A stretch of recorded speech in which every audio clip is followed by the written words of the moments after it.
Okay, it's 2 o'clock, so I think we'll start.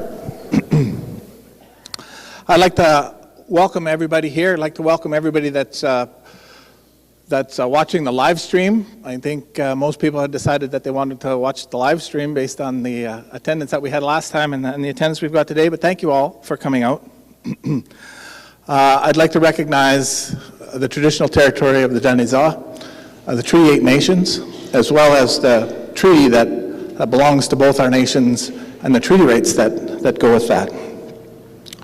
So I would like to talk a little bit about what today's meeting is about.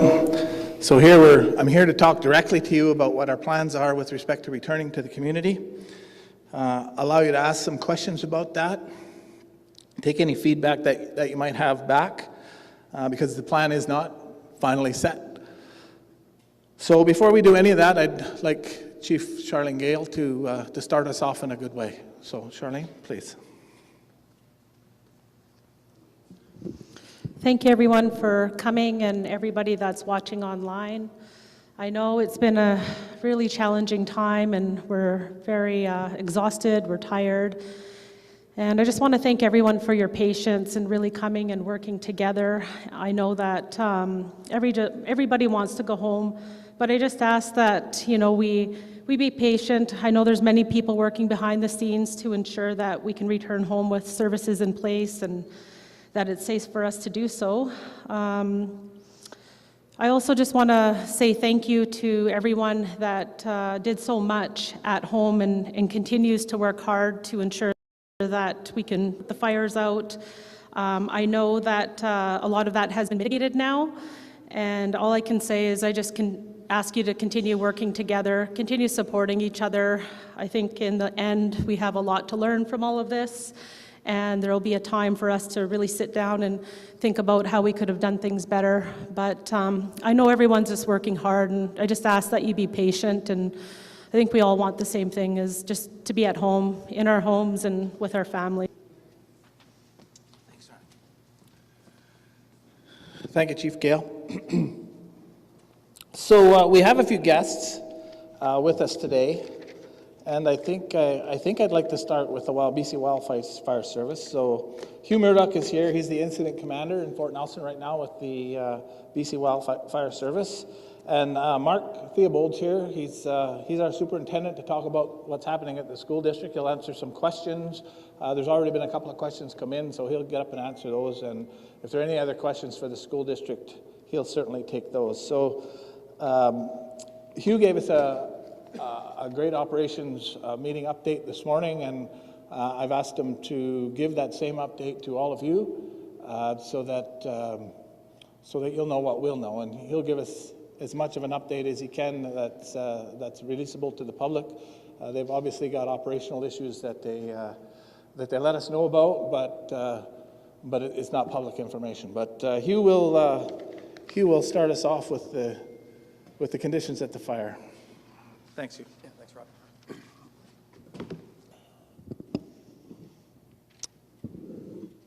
Good afternoon. I hope you can all hear me well. I feel like... Okay. Big room. I'm not going to do any karaoke, so you'll all stay. Yeah, as mentioned, my name is Hugh Murdoch. I'm with the BC Wildfire Service, and our incident management team just came in, well, early this morning was officially when we took over command of the fires that are front of mind for people in this room and people that are streaming live. I guess I'd preface this by saying that because of that, I don't feel like I've got intimate knowledge of every fire. I don't mean that to be a reason for not sharing information with you. There may be questions that you'll have that I cannot answer at this point in time, but it's truly, it would be a matter of just my situational awareness not being where it will be perhaps even just 24 hours from now. That said, we turn over our teams. Bryce Moira's team has been here for the last couple of weeks, and we had time with them, and I can assure you that the strategies that were being employed, the resources that were tasked to these different fires, were all strategies that were easy for our team to get behind, and I would think that would be important to you folks. As a sidebar, it's important to our crews as well. They appreciate continuity and purposefulness in what they're doing on the ground. But maybe I'll just talk a little bit about fire behavior that's present now, the weather, how that's going to play into things in the next couple of days. And I do appreciate that from a fire perspective, things are dramatically different than when you were last at home. And I appreciate, more importantly, that what's front of mind with all you folks is not so much fire behavior, but an eagerness to get back home and to your comforts. So from the crew's perspective, know that they also appreciate what you're going through and the support that you can offer them. So anyhow, to the weather. I lose track of days. Today is Friday. Yesterday, a hot, dry day, not a lot of wind. Today, a bit warmer, a bit drier. It builds on yesterday. Winds continue to be out of the east, southeast, and not terribly strong. All that actually has been very useful to us. Post some rain that have been falling, it helps to show us where the fire is most likely to be popping up. There isn't fire all over the landscape by any stretch, but it's showing itself again in a number of different places. And with those winds out of the east, southeast, it's pushing fire away from your community. And it also ensures the cleanest of air for our air resources. And like there's 21 helicopters assigned to these fires. So from a pilot's perspective, it's wonderful. And we've got these helicopters that are working in support of ground crews on the ground.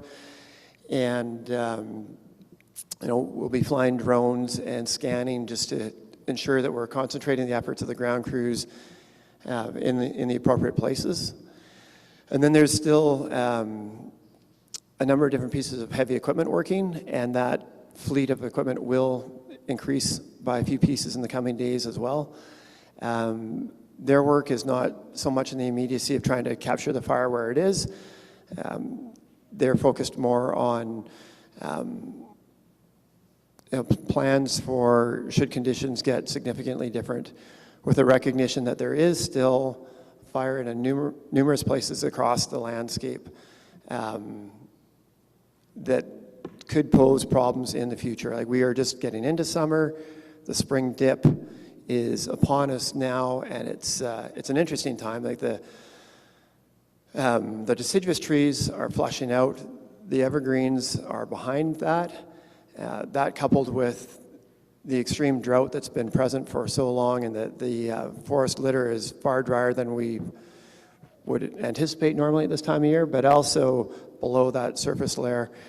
So those things are all having an impact on the fire behavior and the vulnerability of this part of the province to a fire season that is still very much ahead of us. So while we look to strategies for the immediacy of and the perimeter of the fires that are in question, we're also cognizant of the fact that the Wildfire Service should be having a presence in these parts for quite some time to come. So I guess I would say to the Parker Lake Fire, Fire 267, the crews and equipment, helicopters, their interest is very much focused on that part of the fire that's closest to town, and also the highway corridor. It's nice to see, it's weird for us, we're back into our rhythm of living in camps, getting fed by the cooks at camps and sleeping in the tents and having our evening operations meetings. Like, man, this is just like last year, we're right back at it. But people are feeling much better than they were last year, that they're making good progress. Mother Nature has thrown challenges to this part of the province, but more recently, all those resources are feeling a whole lot better about what they're faced with. So, and then, similar thoughts to the fire at Patrick Creek. Again, a focus on the highway. There's daylighting of the highway taking place, removal of danger trees going on right now with feller bunchers. and crews working on that fire as well, with a focus closest to fire perimeter on those parts of the fire that are most likely to threaten the town, while there's still contingency plans being worked on with heavy equipment. Sort of a bigger box approach on the possibility that, and the recognition too that weather up here can be extreme. You've just lived through an experience of that, and to show how much growth and how vulnerable the landscape is up here to extreme weather, it's good to be developing and implementing plans that are focused around trying to address those possibilities as well. So the weather yesterday, today, tomorrow, helpful in showing us that heat, the winds. Then we get a switch in the weather, and it's nothing terribly extreme, but it's a different form of help. The temperatures will drop, the winds will subside, and possibility of like 4 to 6 millimeters of rain between up until Monday. That is far from a large amount of water, but it's beneficial, without a doubt. It's a different form of a bit of help for us, and we'll be happy for that as well. So it's, and I would look to that type of weather as, there's fire all over the landscape, and hopefully that will take out little bits of that too. So maybe I'll just pause there. And again, thank you for your time, and please recognize that I'll speak for the Wildfire Service and the folks assigned to this complex of fires. I was up at Donnie. Our team was up at Donnie Creek for a month last year. We get a front row seat to what your folks are living, and our hearts are with you, and we hope that we'll all get through this together. So thank you. Thanks, Hugh, for that update. So I guess it's my turn to talk a little bit about what we've been doing since we've started to see some of the indications that the Wildfire Service was really corralling this fire and getting to the point where they're able to control it and reduce the risk to the community. I was able to fly with these guys yesterday. There is still fire out there. But mostly it's all burning in the black.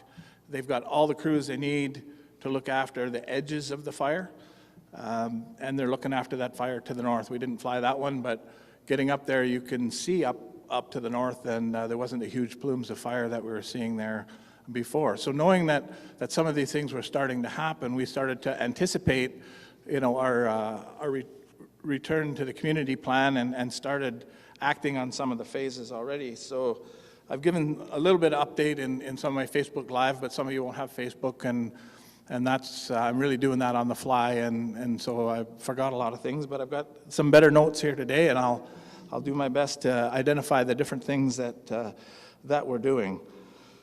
So, why is it a stepped approach?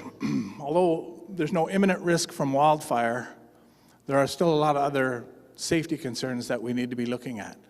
To have a sustainable community of our size, 3,500 to 4,000, you need to make sure that you've got public safety, you need to make sure that you've got medical services, and you need to make sure you've got education in order to make sure that the community is sustainable for the long term. So two of those are imminently needed before we can pull people back into the community. So when it comes to essential services, things like the RCMP, the water, the sewer, our fire services, making sure that those are all returned to normal, ambulance, is to make sure that the services are there for the 3,500, 4,000 people that come back. We need to do a staged approach because we can't bring everybody back until we get those services up. But at the same time, you've got more and more people coming in as they're bringing up these services because we don't have the resources in town to just do that. So we have to be bringing some people back in order to be able to stand the community up and get it going. So we looked at, the first stage was essential services. So again, RCMP, fire rescue, of course the BC Wildfire here, our emergency operations center, the airport, in the event that we need to do evacuations, and of course all of the water utilities. So the EOC has been returned. We stood the EOC up on May the 10th. We had to move the EOC out because of concerns about the community, moved them to Pink Mountain. Then we had to move them back again so that they could coordinate this phased approach and this return to the community. So we've done that. They're up and running. The community operations are up and running as well. We need to ensure that there was clean drinking water. So our system was maintained the entire time. Our public works guys were there making sure that the appropriate tests were being done locally to ensure, adequate chlorine levels, that sort of thing, making sure that no bugs in the water. And they did that the entire time. So as far as we're concerned, our water system, although it took a big hit with respect to the amount of water being used and stored in some of those tanks on our front fire line, we were able to maintain the water system. So we're pretty comfortable there. Sewer system didn't buckle at in any way, shape, or form, so the sewer system is up and running. The RCMP are in town. There was a brief time where they weren't, but within 24 hours they were back into the community. They're doing patrols. They're checking with respect to people being in the community, looking for the permits. They don't know the difference between somebody driving down the road unless they're in some kind of a vehicle that's identified as a fire service personnel or somebody who's supporting the fire service. They don't know the difference between them and a looter. So they're stopping people in our community. They're asking them for their identification, asking them for what they're being there, because we are still under an evacuation order. There's not supposed to be a lot of people in the community, just those that are working towards the fire effort and those who decided to stay and protect their own property. But those folks are supposed to be on their own property, because for those of you who do left, it's our responsibility to help protect your properties by keeping, potential looters and people who are out there walking around the community for no reason. It's our job to find out why they're there and what they're doing and to try to get them back onto their own properties, because that's the requirement of the law. If you're in an evacuation order zone, the requirement is that you stay on your own property unless you're part of the fire effort. And it's difficult to enforce that. We're learning that. Did we have a plan in place? We had a bit of a plan, but we've never exercised that plan before. So now we're doing our best to control the people who are freely moving around the community for protection of everybody's property. So the RCMP are there, and they're doing that. They're making checks. Our fire department is there, but as we transition, the fire department will have to go back to their normal duties. So they won't be assisting the fire service, although they're working hand in hand. There are other fire services from other communities around the province who will be working directly with the wildfire folks, and our firefighters will have to return to their normal shifts. Right, so they need to rest. They need to get back into the normal shift of things, and so we started doing that. And hopefully by the time we come back, all our guys will be up and ready and back on their normal shifts. Public Works are in town securing areas to make, when we do get everybody back, they'll be securing areas. There's no way we're going to Parker Lake. There's just too many trees falling across the road, and so they're putting up barricades, and they're looking at protecting those properties that were damaged. They're looking at making sure that there's fences so that people are not getting into those areas. And they're still working a plan with respect to where people can go and where they can't go once they get into town. And our Public Works folks are working hard at helping us decide where that is and what they can do to control some of those areas. Wildfire Service are in town. Our chief has confirmed that all the structural protection units that were out there, that Wildfire put out there, have been taken down. They don't want all of that equipment out there for the general public to be having access to, and so all of that equipment is down. My understanding is they've done a lot of planning in the event that this has to happen again. So if there's a yellow ribbon hanging on your driveway in the rural areas, that's because they figured out how they would protect. They have a plan with respect to your property on how they would protect it with a structural fire protection. So they didn't just put it up and on that front line that we thought might be our last stand, but they also started looking at properties closer to town and how they might go about setting up structural protection to protect those properties as well. So that's what those yellow ribbons mean. When you go home, you'll get to see those. So the airport needs to be up and running. Obviously, in the event that there are any medevacs, we've got to make sure that the airport is safe and are working closely with the wildfire air assets. So Hugh mentioned 21 helicopters there, and and who knows if there might be more assets if the worst were to happen and one of these fires was to blow up again. So making sure that the airport is in good shape is another part of our stage one. So that's where all of those things are in stage one. Stage two is about critical businesses, right? So critical businesses, we start talking about our utilities. We start talking about BC Hydro. We start talking about the hospital. We're talking about Fortis, Northwest Tel with the communication system.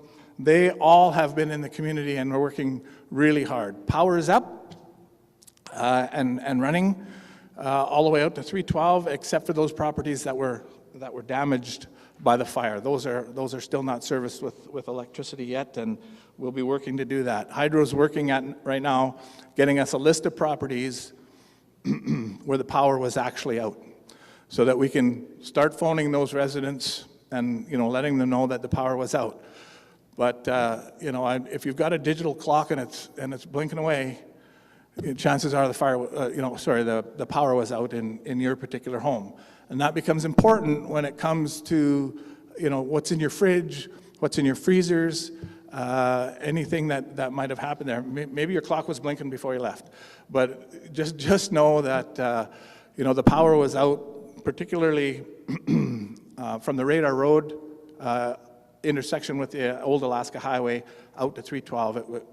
That was the general area. We'll get a list of the actual properties. But that was a general area. Natural gas was out essentially from the rec center all the way to 312 along the Old Alaska Highway, out Pioneer Way, out the Radar Road. All of those areas did not have natural gas, but they've had a lot of crews in town. They've tested their lines. Their lines are ready to go. Anybody's place where they actually shut the gas off at your meter, there'll be a red tag hanging on your door. And that red tag has a telephone number on it, so that when we all get home, you'll be able to make that call. You'll be able to they've got extra crews in town. They'll come, they'll inspect your gas appliances, and they'll light your pilot lights. So that's in the works, and Fortis is going to keep some of their crews around to help us with that. And they indicated to me that about 300 residents that applies to. So essentially out west along the Alaska Highway and up the Radar Road. Northwest Tel, they told us, I guess May the 22nd, day before yesterday, that they had all services back up to the Northwest Territories along Highway 77 as well as to the Yukon. So they've been there beavering away because their services were one of the first to go down in this fire, and it was down all over the north. So they got out there with 2 crews, and whenever it was safe, they were out there doing what they can. So Northwest Tel is up. The hospital and medical services, again, one of the key pillars to a sustainable community, is going to take a little bit of time. That's the one that we're really all working on. The hospital had to shut down in a tactical way, right? So they didn't get a chance. They were just really concerned about getting the residents at the hospital and the patients in the hospital out. So there's a lot of equipment there that didn't get shut down properly. So it's going to take some time for them.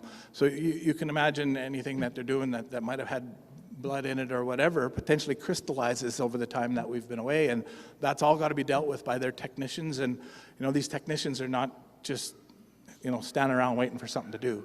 So we're doing everything we can to work with Northern Health to get their plan up and running. They did give us a plan. So their plan is to try to get the emergency facilities up, the emergency ward up. Once that's up and all the personnel are there to look after the emergency ward, that's when we're willing to make the call that we can move back into the community. Second phase then is the lab and the equipment in the lab and the diagnostic services. That'll be the next thing, because they know that it's going to take them a little longer to do that than to stand up the emergency ward. Then once they've got the lab up and running, then they'll start taking acute inpatient So that's people who will get injured, who are, got something really wrong with them in the community that needs to be dealt with. And then finally, their phase 4 is general operations of the hospital and repatriating all of those folks that that are in the hospital long term and getting them back. So, having said that, we're going to make the call. When we get the news that the emergency ward is ready to go. But there's a lot of other medical services that people might need that aren't going to be there. It's not going to be a fully operating hospital, and we're not going to have all the medical services up. But we will make the call that the community at least is being looked after. The ambulance service has a couple of ambulances, one in community and one standing by. I'm not exactly sure if it's at Profit or where it is, but they've got 2 standing by. We're told that potentially there's a diversion in Dawson Creek, so that means that those ambulance services are who normally live and work in the Peace, they're needed here in the Peace, so we can't release them to get up there. So these are service provisions that you all need to take into consideration when you make the determination that you want to come back to the community. Right? So if you have some sort of a health condition, whatever it is, the services that you might normally expect won't be there until the hospital phases up their activities. So we urge everybody who may be in that category of being concerned about their health to consider whether or not they'll come back to the community right away. Those people who do have those concerns are considered to be extraordinary evacuees, and will be able to continue their ESS supports while they're waiting in the community for the services to come up, so that they can go home safely. So please, think about your families, think about your medical conditions, and think about coming back to the community without a full service medical operation in town. We're doing what we can to work with Northern Health to expedite that process, working with the province to see if if they can support Northern Health with whatever it takes to get those resources up, because that really is becoming the deciding factor. A lot of these other things that we're doing are falling into place fairly well. All of these companies that I've been talking about, we're ready to get into town, and as local businesses and wanted to get it done. So I talked about the ambulance. The clinic, Dr. Mossert is in town, and he's setting up a virtual clinic, and I believe it's in operation 1 to 4. I don't know how to access it. I can't tell you how to access it, but I imagine it's a matter of getting a hold of the clinic through the Airport Way Medical Clinic, probably through their telephone number, and they'll set up that virtual clinic. We need to get at least 2 doctors and 2 nurses at the clinic before they can do full operations. But he's working on a plan to do that. Children are not allowed in an evacuation order area, and so we have doctors who have children, and so they're unable to come back until we can lift this evacuation order. I'm sure they're really chomping at the bit to help us, get the medical services up and going in our community. So as soon as we're able to lift this order, we'll get back to proper medical care, what we're normally used to, as quickly as we can. The pharmacies, IDA and Save On both are looking at their inventories. They're looking at expired product that they have, looking at ordering in the product that they need, and so we're hoping that they'll be open in the next day or 2. North River Midstream with the gas plant, they're looking at putting a small crew in to start their operations from scratch, seeing what they need, seeing how many people they need. So they're really there just as a planning group, so that when everybody comes back, they'll be in a position that they can start getting that gas plant up and running again. The grocery stores, Save On and IGA, both opened yesterday. Limited hours because they have limited people working for them. So from 2 till 8, when you come back, you'll be able to shop. It'll take them a little while to get all of their employees back into town and get up so that they're operating at full. But my understanding is both of them have had trucks come to the community, and so there is fresh produce and meat, and and their stocks their shelves are as stocked as they could with a truck coming back into the community. Gas stations, we're working on getting at least 3 of the 4 gas stations open before you get back, because you'll need fuel when you get there. So our team is working, our planning team is working at contacting them and seeing which of them can come back into town and get opened up. Garbage. Garbage pickup is in phase 2. It's lower in phase 2, but we're looking at a lot of garbage that needs to be put out onto the streets, that needs to be collected, that needs to be taken to the landfill. The landfill operations, we're looking at pulling those folks in and getting them up. I think today they were notifying them, getting them into town, and getting those companies that have services to, as I said, to put bins out and get ready to service those bins while you come back, because there's bound to be some waste and some damage. The further you go out towards 312 on the Alaska Highway, the more refuse and garbage there's going to be. Okay, so that transportation back to the community. So there were 128 residents that actually had to leave on the bus. So we're working at trying to get with all of those 128 people, wherever they are, to see how they might be able to come back to the community. So there will be buses coming back to the community for some of you who think that that's the way you might want to do it. And you can get a hold of the communication folks at, I think probably just about everybody knows this email address already, but it's communications@northernrockies.ca. And that will get you in touch with them, and they're putting a list of people together that need to come back on buses. So those are the phase 2 priorities that our Emergency Operations Center have been working on. There's an awful lot of people that need to be phoned, plans that need to be placed, permits that need to be given.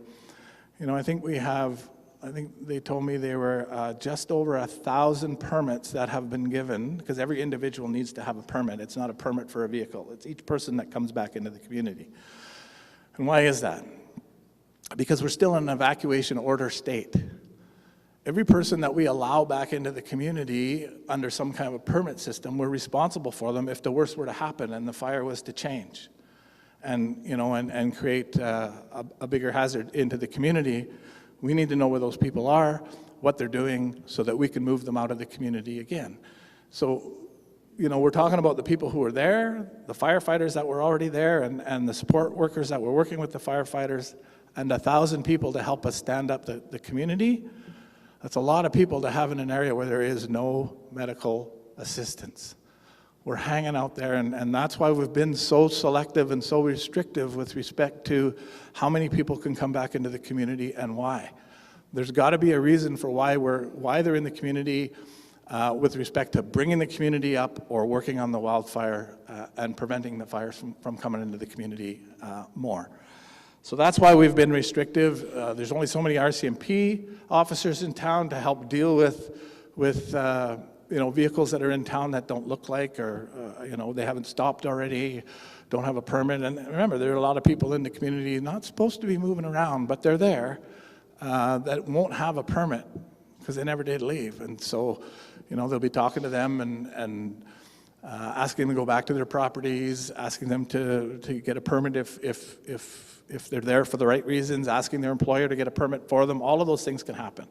So that's what the RCMP are doing, and that's why we're stopping people. The RCMP are stopping people in the community. They just can't tell the difference between a looter and somebody who needs to be there.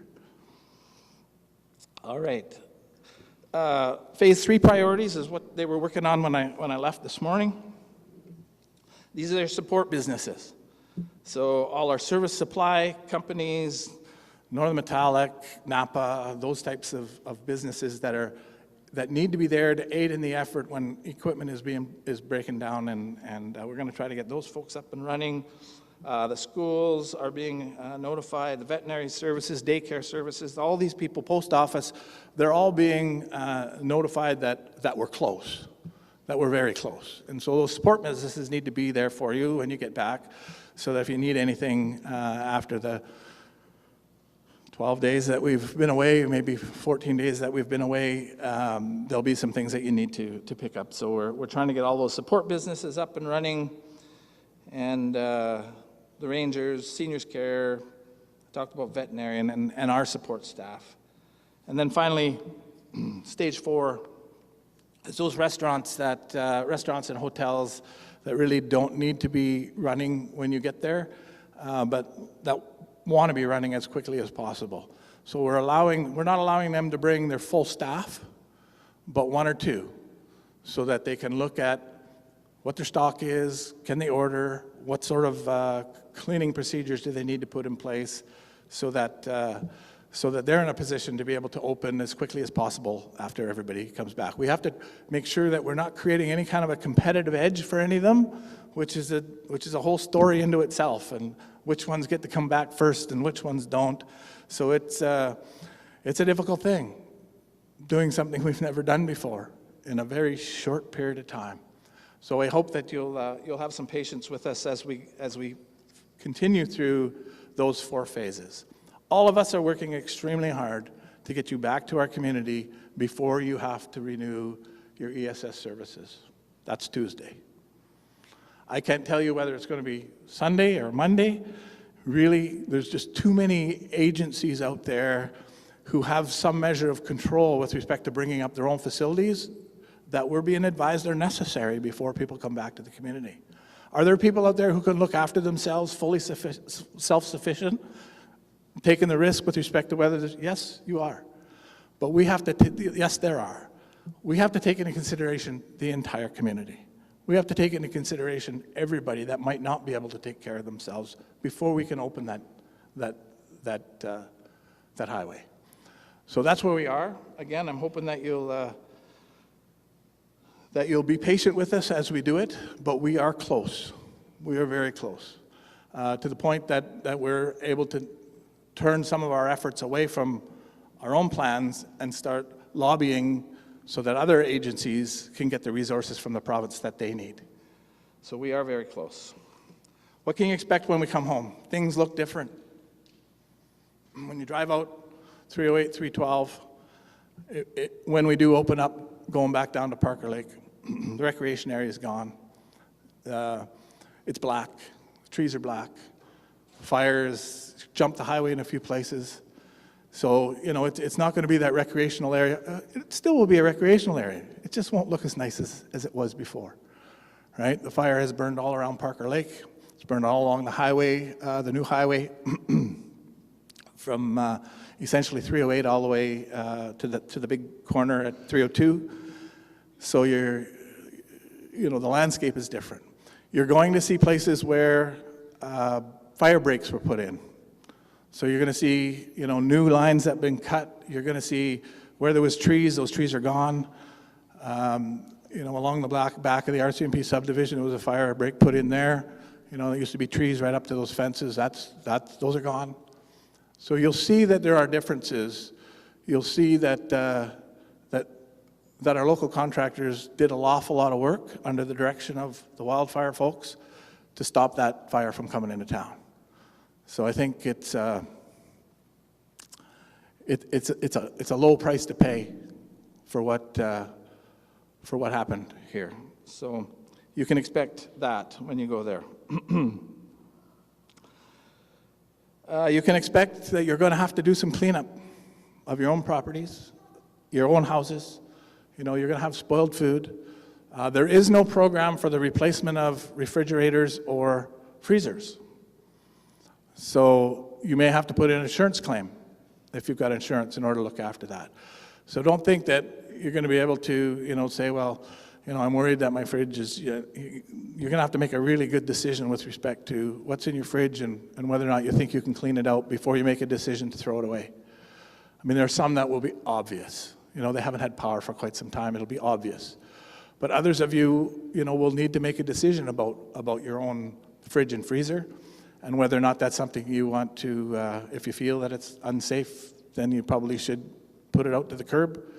And they're working on figuring out how to pick up, all of these white goods that might end up on the street, whether we extend the kick it to the curb program or we do something else. But those will be decisions that you'll have to make. So there'll be some cleanup for all of you. The smoke in town really never got to the levels of the smoke we had last summer, right? So if you go outside of your house and you come back in, yeah, you're going to be able to smell some smoke, but I don't think it was near as bad in town. Out along the highway where they saw extensive amounts of smoke because they were so close to the fire, it'll be a different story. So I just wanted to talk about,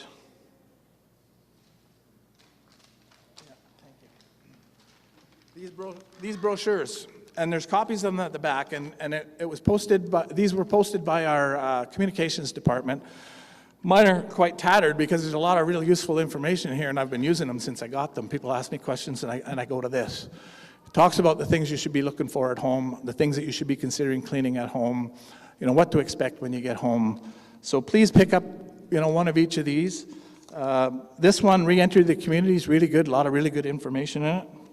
This Things to Know About Coming Back to Your Home, there's a lot of good information in there as well, but not all of it will apply to you, right? Some of this will apply to people whose refrigerators and freezers didn't see power for a long time, right? So not everything in this will apply to everybody, but there's some very useful information in these brochures and these handouts that will help you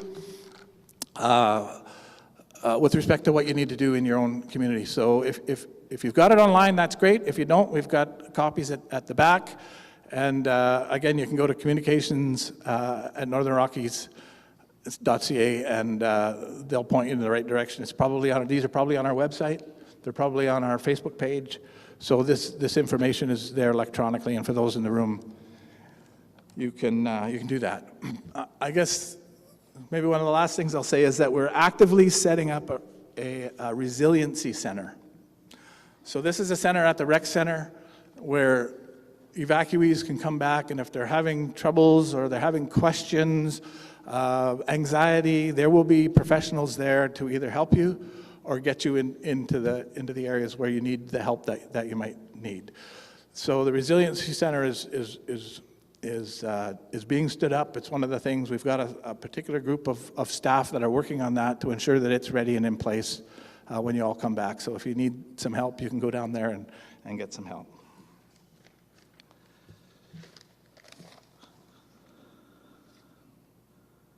Yeah, so that brings me to phase 4, which is all of you. You know, I don't want to see you down here, even though the Peace is a lovely place to be. I want you all to be home. I want our business to be up and running. I want our businesses to be working and making money, and I want to see our economy going. And so as soon as I get the word that all the boxes have been ticked with respect to health and safety, with respect to medical care, then we'll lift that order. We'll end up putting on sorry, I just lost the word. Help me. Thank you. An alert. So we will all still be on evacuation alert. There's still fire on the landscape. There's still a concern out there. We definitely will have meetings to talk about what happened, your experience. There's accountabilities that need to be had. We'll talk about accountabilities after, but we just want to get the community up and running at this particular time. All right. So I think I've gone through everything I wanted to speak about. So that will move us to the question and answer period. So for those of you in the room, we will get to you, but we've got some questions that have been coming in. They're on my phone. They've been feeding to me. So we'll answer some of those questions. The meeting that we had last time, a lot of people's questions in the room were answered by those people who had questions online. So I will take those. Once we're done with those, I will open the floor for questions here for anybody who has a question. And if we can answer, we will. If we can't, then we will get back. We will get back and get that information, that question answered where we can. In the room, we'll stick to 30 to 45 seconds, less than a minute for you to ask your question. There's some people here who want to ask questions. We just want to make sure that we don't get people that are not getting to their question. So that's what we'll do. We have people in the room who have a remote mic, so we can get it to you. And I think that's all we need. So without further ado,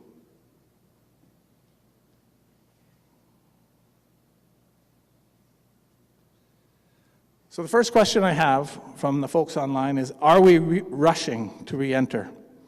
I'm as eager as everyone else to go home, but do not want to get home to have to quickly leave again. I worry that trying to do this too quick and set a new Fort Nelson standard is leading us into a rushing situation.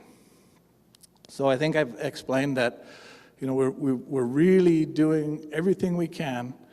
We're taking recommendations from many people who are experienced at this. They're looking at every angle. Our planning department does a great job every day talking to our entire team, thinking about all the different angles and things that we can do to make this safe. It really comes down to those things I was talking about, those public safety and healthcare, to make sure that you're safe when you come home. So we don't think we're rushing. We think we've done enough in advance as we anticipated the call that the community was not under imminent threat to look at all the other health and safety issues that we needed to look after. So I hope that answers your question. From a fire perspective, we are not rushing. To be clear. So from a fire perspective, Hugh just said that they are not rushing. So, okay, the second question. Many Fort Nelson small businesses will be suffering income loss and/or property damage due to these wildfires and evacuation orders. Are there any plans to provide financial assistance and support to these businesses? Not at this moment, but I think once we're able to turn our minds away from the safety of the community and people being in the community safe again, we'll be able to start looking for resources. Now, I've been told that there have been other programs that have helped small businesses to get back up and running. I don't know what they are right now, and I don't have, I don't have any prepared notes with respect to that. But I am told there have been other programs, and we'll look at what we can do with respect to small businesses. We'll put a plan together. We'll get the Chamber of Commerce involved, and we'll see what we can do to support those small businesses. The most important thing is to get everybody home and get the businesses up and running again. Okay. This question is long. Firstly, there are many rumors going around as to child services being called if evacuees return to Fort Nelson. Is there any truth to these claims? Minors are not allowed to be in an evacuation order area. That's not my policy. That's not the town's policy. That is provincial law. And I imagine that's put forward by Children and Families, the Ministry of Children and Families. As adults, you can make up your own mind and make up your own decision. But the province, whether we like it or not, has enacted legislation that does not allow minors in an evacuation order area for the term of the evacuation order. So sometimes that means if dad or mom are in the community helping with the effort, the fire effort, then the other dad or mom are with the children outside. And it's unfortunate, very unfortunate. But people will have to decide for themselves whether that's something they can live with, whether it's something, if they can't, then maybe dad or mom or whoever's in town needs to take the time off, needs to leave and be with their family, because that's the most important. I think the communities of the peace have received us in a very good way and are doing what they can to assist everybody with children to help keep them occupied and busy.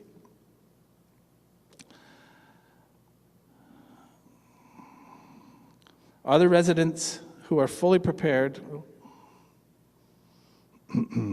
why are residents who are fully prepared and have stores be closed to town, not returned to town, as the BC Wildfire Service has stated that the fire is at a reduced risk to the town? Well, I hope it explained that it's not just the firefighting risk, the risk of fire to the community that causes safety concerns. When you've had everybody evacuated from town, there are other things that need to be done, and I hope I've done a good enough job today explaining what those are from a public safety and medical reason.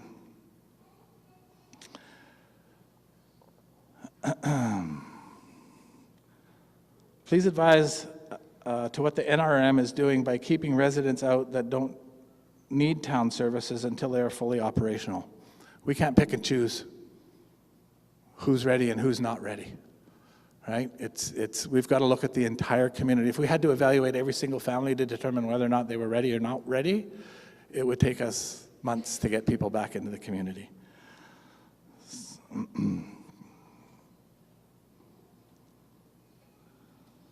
I think I've already spoke to the necessity of essential services coming up. Can you provide specifics on how people will return to the community? Specifically, will everybody get the green light all at once, or will it be staged by civic address, neighborhood, alphabetical by last name? So we've been asking this question of people who have been through this before. In a small community like ours, it's recommended that when we open, but that we caution people that the highway will be busy. The RCMP will be out. They've told us that they will have people along that stretch of the highway, we all know where it is, to ensure that people are traveling safely back to the community.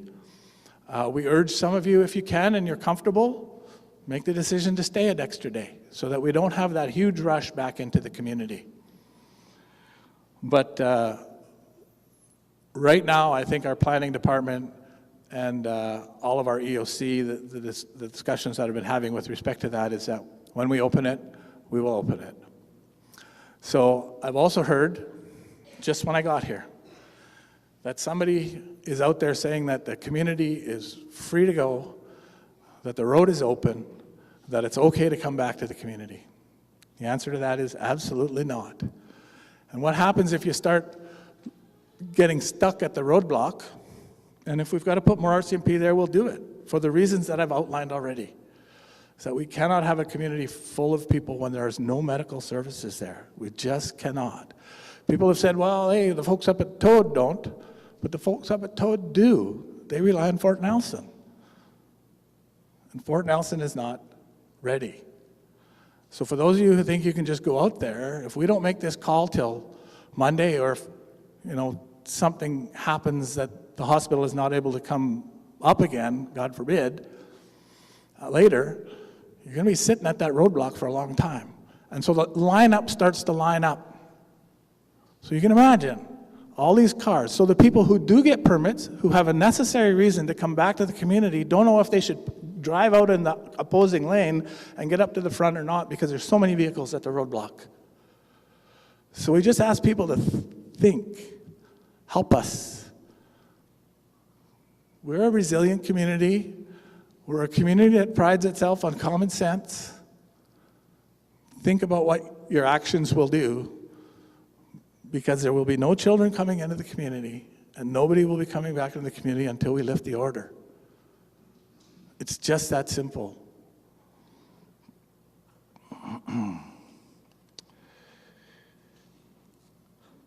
Does the July 1st property tax deadline stand, or will it be extended?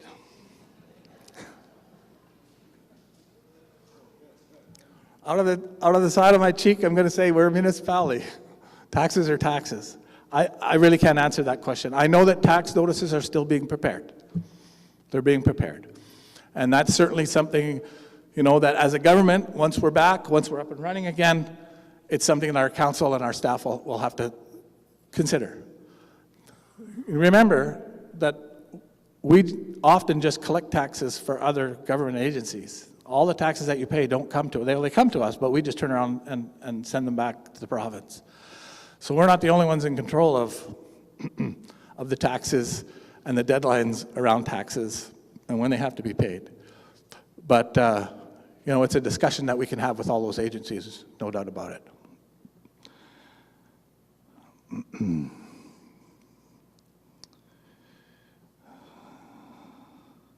Who makes the decision at Northern Health? That decision is made by, I'm sure they have a team of people. They have a chief executive officer, who I'm sure the same as us. We have a chief administrative officer. They have a board of governors. We have the council. Collectively, that's the way governance is supposed to work, is that you make those decisions together with good recommendations from professionals that you've got working for you. So the Chief Executive Officer of Northern Health will be the one making the decisions with respect to how quickly they act, what their plan looks like, and how they implement their plan. And as I said, we're doing everything we can to work with them, prod maybe a little bit, to ensure that they meet the deadline that they've given us, and that's before Tuesday. Okay, well, what about property damage done by the city? So there may be some. We haven't done a full assessment. So if some of these fire breaks were put in and there was damage to fences or something like that, when we get back to the community, please give us a little bit of time. I will commit that that's something that we will look at and determine what we can do about it. If we cause the damage, we'll make it right, and we'll figure out who pays after. What is being done with regard to looters, and are they still in town? The RCMP have been working hard at that. As I drive around the community, I do not see windows broken in businesses. I do not see doors open. I don't see a lot of damage to residents that I've seen. But will there have been some people broke into? I suspect that there are people out there who stay in these circumstances for nefarious reasons.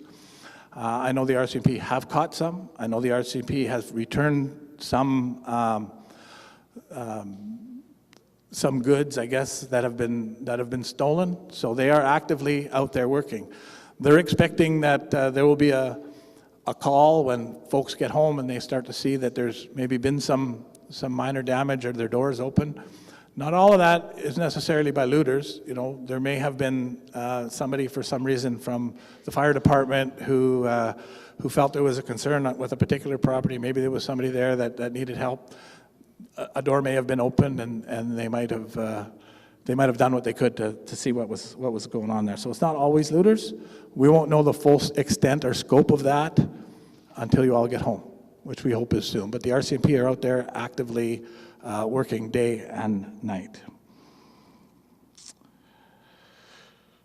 If we decide to stay an extra night to avoid the rush, will ESS cover the room? The rooms will be covered until the renewal date. And your rooms will be, I didn't register myself or stay in any hotels down here, so I don't know the exact process, but rooms will be covered until the renewal date, which is Tuesday, I guess. So Monday nights will be renewed. So if we can get people back on the road Monday, hopefully you'll be able to stay Monday night if some of you decide to stay till Tuesday. So. And again, there's the extraordinary evacuees that if for some reason they can't come home because they'll be able to register and re-up their ESS on Tuesday.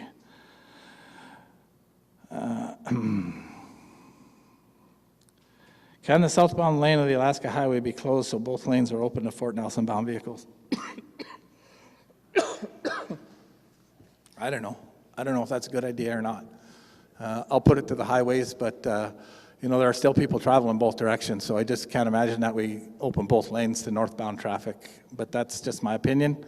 I'll put that into the EOC and see if they decide collectively that we want to put that to the Ministry of Highways. When can we officially start heading home? Not until the order is lifted. Cannot head home until the order is lifted. When we lift the order, we'll no longer be requiring permits at the check stations. And that's, as I said, we're doing everything we can to do that before the renewal date on Tuesday. Is there a timeline for opening the highway for travelers? I'll be completely open and transparent on that. Some travelers have been allowed to go through. They're not allowed to stop in Fort Nelson. They get the permit like everybody else. They're told that there's no gas. They're told that there's no food. They're told they can't dump their sewer. They can't get water. They're expected to go from one checkpoint to the next. And that's the same for truckers who are taking groceries and fuel to the Northwest Territories, because Highway 77 is closed, so not to the Northwest Territories, but to the Yukon and beyond to Alaska.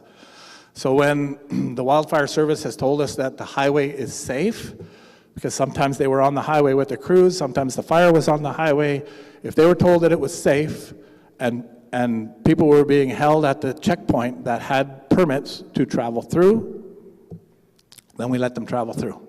Tried to get them to convoy as much as possible. There were some speeders, and we tried to deal with the speeders that were going there because they were exposing people to risk. So I'll be completely transparent. There were some travelers that went through, but they were not allowed to stay in town. Why are we waiting for hospital services when our hospital is closed and a diversion frequently already? We're already used to having limited or no services in place. That's not entirely true. When we were on diversion, it was the emergency room that was on. It was emergency services that were on diversion. The hospital was still open to everybody for acute entries, for people that were there already. And then the ambulance service stepped up. The BC EHS stepped up in a big way every single time that we've had a diversion.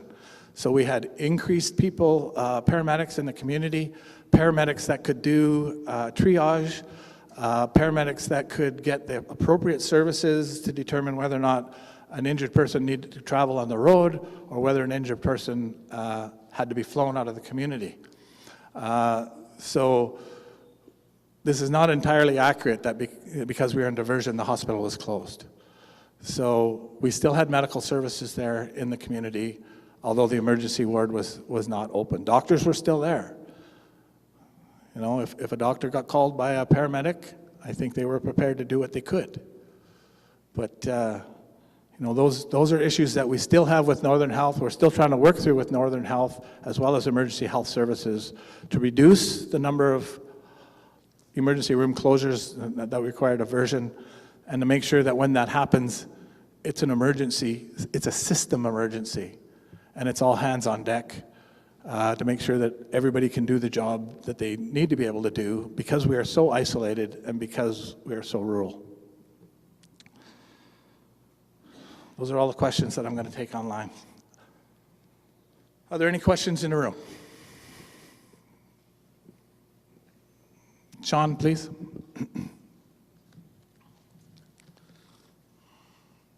If I've understood you correctly, what will happen is the order will come off, the alert will stay on, and then we should be getting notification on that Voyant app. Is that correct?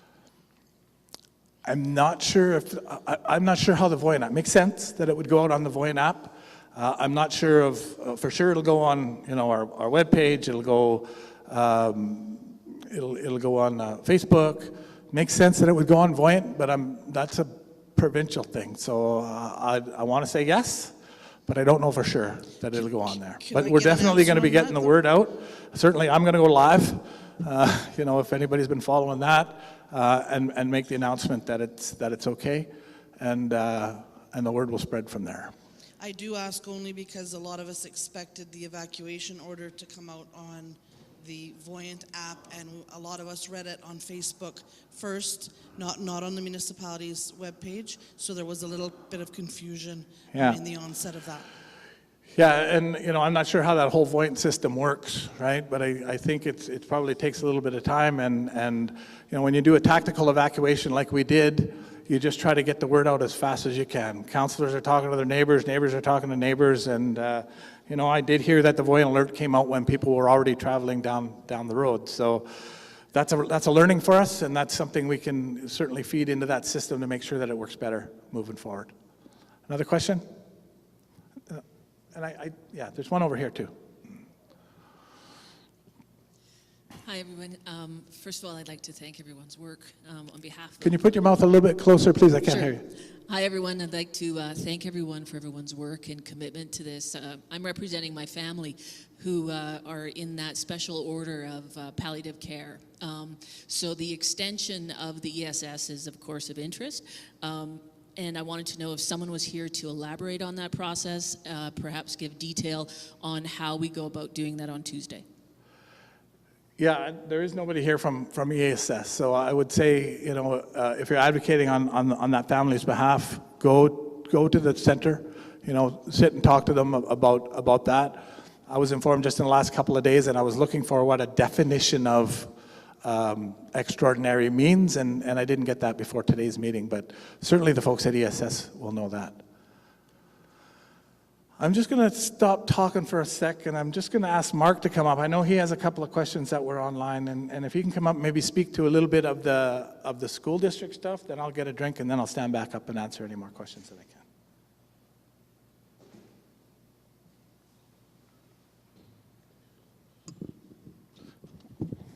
Good afternoon, folks.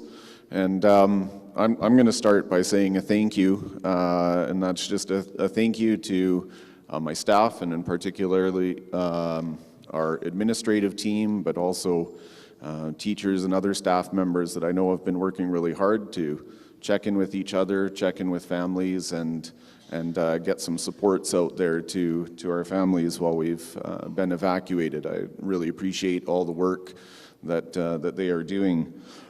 So some of the questions that were passed on to me, I know they've been addressed in the letter that went out to parents yesterday, but I just want to put it out there again. So the first question was, will schools reopen during an alert? And the answer to that question is yes. That was a change that had been made to our district's evacuation plan just before we were evacuated. We had done a planning session with the municipality, with a consultant, and that change had been made. I want to reassure folks that I've been in really close and good communication with our EOC, and so the decision to make or to reopen schools in alert is in coordination with the EOC. And we believe it is safe for students and staff to return to school during an alert. And the EOC has made it very clear that they will provide the district with as much advance notice as possible if an alert were to be changed to an order, so that the district can take steps to make sure that there's a smooth and safe evacuation for students and staff. The second question that I think is on everyone's mind is, when we go back, what is our timeline to open? So the district's goal is to get schools open and get back to normal routines as quickly as we possibly can. So our staff are not going back to town on the temporary access permits. Many of our staff have families that they're responsible for right now, and so they can't bring their children back into community while we're under an order. So we do need to give a few days for travel and one school planning day to get things back up and open. Our director of facilities and janitorial, they're already back in community this week, and they've been making sure water is on in the schools, that schools are cleaned, that any spoiled food and that is disposed of, so the buildings themselves are ready to go at the end of this week. So tentatively, I will say that if, for instance, we were told we could go back on Monday, we would have 2 travel days for staff, a school planning day, and our schools would open on Thursday. I say tentatively because, as the mayor has alluded to many times, there's many unknowns in the return. So as soon as we know what date we're going back, then we'll announce the date that our schools will be open. There's been questions, is our calendar end date going to change? And the answer is no. Schools will still end on the calendar date that was set. So our elementary schools go until Friday, June 14th. High school goes until Wednesday, June 19th, with graduation on the 20th, and that is still our current timeline. Grads have been worried. Are they still going to graduate? How will this impact their graduation? And so for students that were on track to grad, they are still on track to grad. I know there is some concern for parents in high school that they would lose the courses for this semester, and they're not losing their courses. In extenuating circumstances like this, just like in COVID, we take that into account, and those students will still successfully complete their courses. What will learning look like when we go back? That really depends when we go back, right? There's a big difference between having 2 or 3 weeks of school versus only having maybe a week of school. So what are they going to cover in those courses before the end of the school year? That's up in the air, and our principals are working on those plans. That was all I had for questions ahead. Robert, were there any specific questions that came in?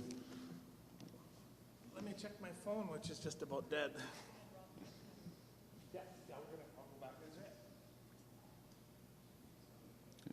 Were there any questions from you folks here on school? There's no more questions on that. Okay.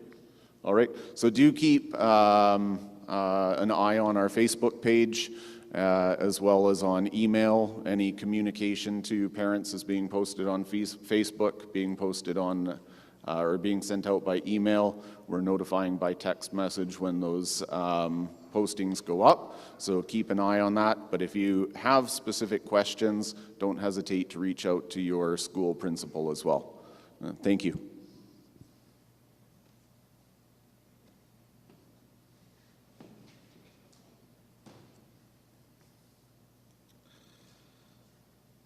Okay, thank you, Mark, for that. We'll continue with questions from the floor. There's a question over here.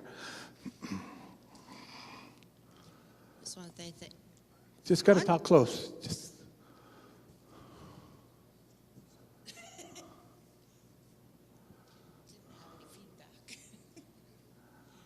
want to say thanks to everybody for all your hard work. We know what you're going through. Also, that app, not everybody's on it, so maybe hit all media. That's the Voyant app that you're talking about, yeah. Yeah. And I hope people will realize the importance of that and sign up for that Voyant app after this. But yeah, the way it's going, some people don't have internet, whatever, blah, blah, blah. It is what it is. Question I have a rental unit. Can you put the mic just a little bit closer? I have a rental unit that has special needs. Do I go back earlier as per your protocol check sheet? I have to check the rental out prior to them going back to make sure it's safe and everything. Is there anything we can talk about offline? I think that's a request that you make into the communications at northernrockies.ca. They'll get it into the planning and have a discussion with you specifically around that specific need. There are probably many people who have very specific needs, and we're really just looking at the general population in the general. So if people have special needs, if there's special needs requirements, if they've got health conditions that they need to inquire about, then you need to go to ESS and talk to them about it. Communicate with us at communications@northernrockies.ca, and somebody will get back to you. If you wait till you get back to the community, then the Resilience Center will be there to assist you with whatever it is that you might need. Okay, thank you. And one more question. Okay. The inner part of town, did it ever lose hydro at any time? No. So the question was, if you didn't hear it, did the town itself, town proper, did it ever lose hydro? The answer is no. Okay, good. Thank you. Maybe, I guess I got to qualify that. Individual households potentially, had issues with electricity, but the majority of the town did not go out. It was the area from Radar Road out to 312 that lost power. Okay. Okay. Perfect. Thank you. Question at the back.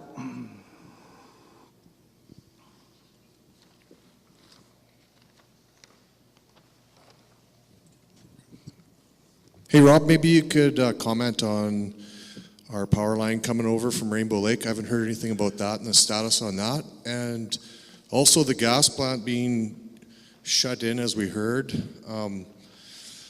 It coming back online, like we heard some rumors about BC Hydro. And last summer, we were out for days without power. And I know they put a backup generator thing in town. And if you could comment on that, what might happen if we lose power this summer? Sure. And in the coming days, because the power has been a bit of an issue, especially on Airport Drive, We've had lots of trees coming down, and I'm surprised we haven't had a fire there yet. So, Yeah. yeah, if we could know about the power update. You're taking me to you're taking me into a place that the conversation we can have for yourself. But I will say that on the same day that we had to evacuate our community, the Noga Creek fire burned up some power poles going over to Rainbow Lake. So we're essentially in the same basic place as we were last year when that power line went out. And so just to make it clear, that power line, we sell power on that power line to Alberta because we produce more than we use. But in the event that our power plant goes down, we buy power back. When that power line is down, we're on our own. We essentially just have the power plant out at 285 to generate power for us. A couple things going on there. Last year we had so much smoke that it went down because of the filters. Y'all heard about that. So there are other potentials. The other side of it is if we don't draw enough power from it, it's designed to run, in a very efficient manner. And so if we're not drawing a lot of power, there's potential for it to go down. So just having it by itself is great, but there are, there's issues with it. And so we are speaking with BC Hydro now. The power plants, the 4 generations of backup diesel generation that we had last year, the plan is to put those back. The issue with the fire was a little bit that it wasn't the downtown core necessarily that we were concerned about. It was lighting up everybody's houses around town so their fridges and freezers didn't go bad. So it's a different way that they have to switch when they're using the backup power. But the intent is to put it there so that when everybody's back in the community and we have, excuse me, we'll be able to light up the downtown core whenever there is a power outage of more than 4 hours, so that hotels, restaurants, the grocery stores, the key facilities in the community still have power. There's not enough backup generation that they could put in, to light up the entire town. So it had to be a very select part of town that we could light up. So it could be back to that. They are waiting, I understand, in Dawson Creek for as soon as the order's lifted for them to get into town and start putting those back where they were before. Yes, please.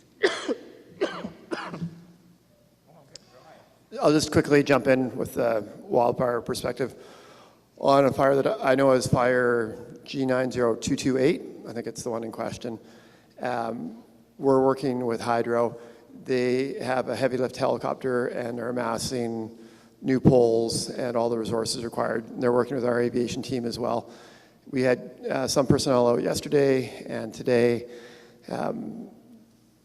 It's short final to be working on replacing a number of damaged poles. Thanks, you. I knew I had notes on that resiliency center, and I tried to go off, and I found them. So, so part of bringing you home is to establish that resiliency center at the rec center, to bring services and supports to one place for residents, to easily access them.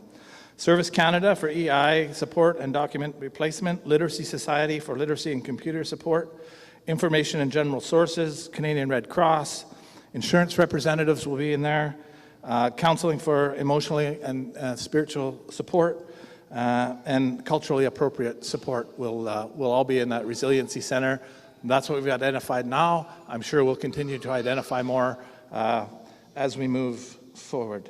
So I just would really, unless there's any other questions, we've got none online. I see no hands in the room. Okay, so I'm gonna thank the District of Taylor for setting this up for us. It feels really good to be in this hall that I was in for many, many years as mayor in this community. I certainly appreciate that Team Taylor did everything they could to set this up. So thank you very much to Team Taylor and the residents here. And I'm going to ask the chief to thank everybody else so we don't double up on all the thank yous that need to be given. So Chief, if you can come and finish us in a good way, I'd appreciate that. Thank you, everybody.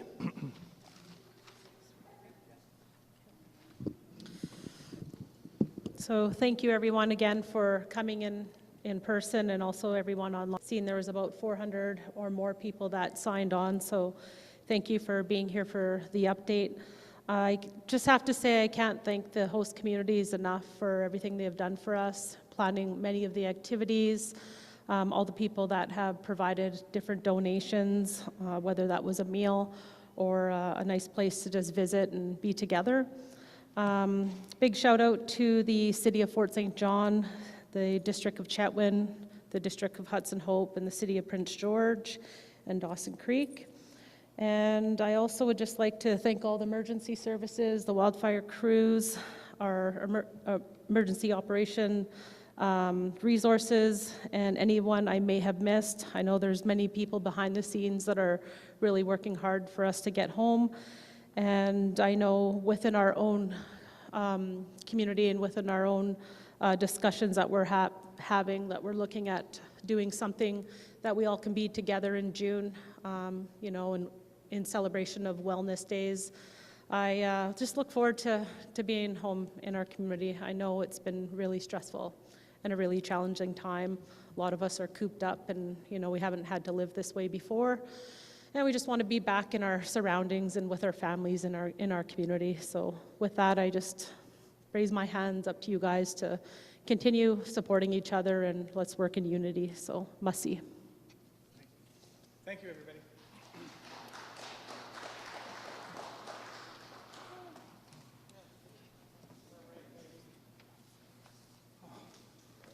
Thank you.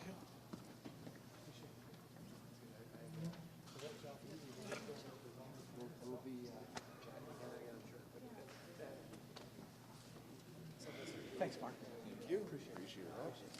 Coming down. I could have got you on the plane. I didn't even know. I couldn't resist a crack.